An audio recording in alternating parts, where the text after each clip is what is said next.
Well, I made it to the top. About to reach the summit here, just behind me. Third load. It's gonna be the final one. Pretty pretty rugged day. I told myself yesterday when I came out with that first load, there was no way I was gonna do it, and I was gonna do it in 4 loads. There's no way I could do it in 3. But I got a few hours of sleep last night, and I woke up and I was like, you know what? If I could get that second load, both those hindquarters, bone them out, both those, then I can do this in 3 loads, and I can be out of here before it's dark. I didn't necessarily believe it. It just sounded good in theory.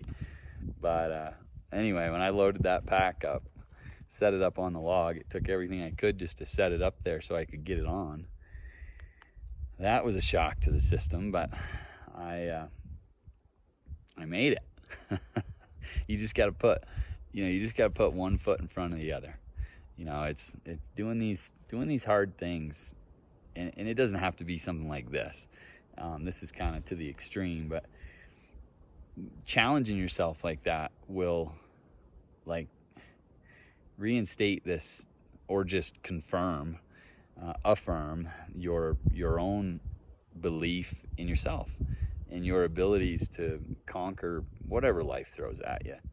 It kind of changes the perspective, and that's a lot of the way that that we perceive difficulties in life and hard things, hard challenges.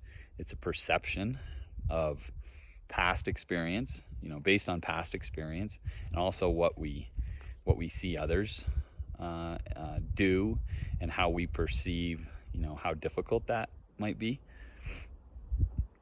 And then that changes our own perception of,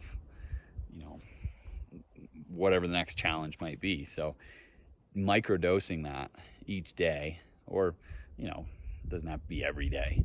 You can do it obviously in training. Having physical challenge is helpful, but there's also such thing as emotional struggle. And I'm not gonna lie, I deal with that too. Honestly, I think that's even more difficult. Anxiousness and the emotional well-being and your mind space can wreak havoc. And putting yourself in these types of situations where you can physically challenge yourself can help kind of rewire those how you respond to those emotional challenges. Okay, so it's just like this conduit for improving, getting stronger, and being a great role model, not just for others, but for yourself. If you don't believe in yourself, you're never going to attempt any type of difficult situation, and it could potentially be something that brings you a lot of joy. So finding strategies and putting yourself in situations, going on adventures that are new, I highly recommend that.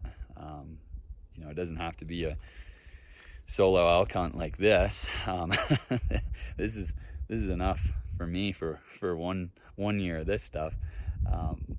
But I feel so just good about myself, and that's important too. That doesn't mean that you're so self-consumed that you're just only thinking about you. But the fact of the matter is, if you can't